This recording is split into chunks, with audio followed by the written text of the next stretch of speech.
నా హృదయపూర్వక నమస్కారాలు. సుందరయ్య గారు అంత టైం ఇవ్వక్కర్లేదు, నాకు పాడడం తప్ప మాట్లాడడం రాదు, ఎక్కువ మీ టైం తీసుకోలేదు. ఏజీ ఆఫీస్ అనగానే మా నాన్నగారు ఇక్కడ వర్క్ చేయడము, మేము చిన్నప్పుడు ఇక్కడికి రావడము, కొన్ని కాంపిటీషన్స్లో పాల్గొనడం, ఇవన్నీ కూడా నాకు గుర్తుకొస్తున్నాయి. ఏజీ ఆఫీస్ అనగానే మా నాన్న సంస్థ, మా నాన్నలాగే ఏజీ ఆఫీస్, ఎందుకంటే మాకు అన్నం పెట్టింది. ఆ కృతజ్ఞతతోటి ఏజీ ఆఫీస్ లేకుండా ఉంటే మేము ఇంతగా ఎదిగుండేవాళ్ళం కాదేమో. ఏజీ ఆఫీస్లో ఉన్న వాళ్ళందరూ కూడా, వాళ్ళ పిల్లలందరూ కూడా చాలా బాగా పెరుగుతారు అని బయట ఒక మంచి పేరు ఉంది. ఏజీ ఆఫీస్ పిల్లలు అనగానే వాళ్ళకి ఒక బ్రాండ్ అనమాట, ఒక మంచి విలువలతో పెరుగుతారు అన్న ఒక చక్కటి, అలాంటి చక్కటి సంస్థలో పనిచేసే ఉద్యోగి నా తండ్రి కావడం నాకు చాలా గర్వంగా ఉంది. ఇక్కడ నాన్నగారు ఎన్నో ఆవిష్కరణయ్యాయి, మా అమ్మగారు నేను కూడా ఎన్నోసార్లు ఇక్కడ పాడి మా సంగీతాన్ని ఇక్కడ ప్రదర్శించాం. అలాంటి తల్లి తండ్రి అన్నీ కూడా నాకు ఈ రంజనియే. అలాంటి చక్కటి రంజని కార్యక్రమంలో ఈరోజు నేను ఇక్కడికి రావడం, మా మేడం గారు యార్లగడ్డ శైలజ గారు రావడం ఇంకా మాకు ఆనందంగా ఉంది. వారు ఇలా పిలవగానే యాక్సెప్ట్ చేసి వచ్చినందుకు వారికి మా ధన్యవాదాలు.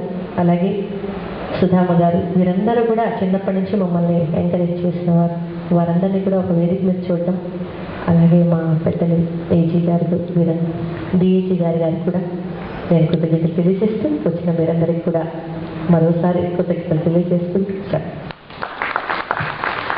మీ అందరికీ తెలిసే ఉంటుంది, గత 2 సంవత్సరాల క్రితం నాడు రాజీవ్ ప్రతిభా పురస్కారం ₹1,00,000 నగదును కేంద్ర ప్రభుత్వం నుంచి పొందినటువంటి గాయనేమని స్నేహ. మిత్రులారా, ఇక్కడ 3 తరాలు ఉన్నాయి.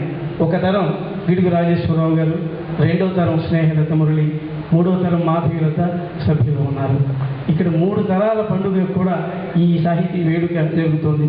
ఇప్పుడు ఇక మనం మన డిఏజే గారి సందేశం విందాం. సార్, శుభాకాంక్ష.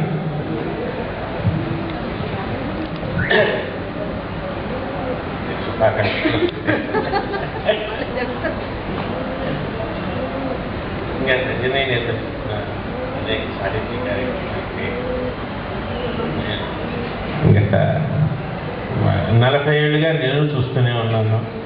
ఈ ఆఫీస్తో నాకు అనుబంధం ఉన్నది.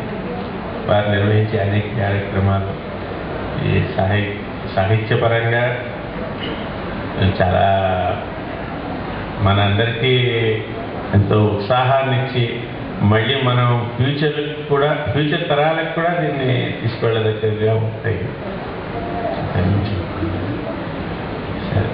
సరే, థ్యాంక్ యూ సార్. ఇప్పుడు ఈనాటి కార్యక్రమంలో వక్తలుగా, ముఖ్య అతిథులుగా పాల్గొన్నటువంటి సత్కరించుకోవడం మన కర్తవ్యం. ముందుగా ఈనాటి కార్యక్రమానికి రంజని ఆహ్వానాన్ని మన్నించి ఎన్ని కార్యకలాపాలన్నా కూడా వాటిని పక్కకు పెట్టి ఇచ్చేసినటువంటి శైలజ గారిని సత్కరించుకుందాం. రచయిత గిడుగు రాజేశ్వరరావు గారు, అలాగే స్నేహలత మురళి ఈ సత్కారంలో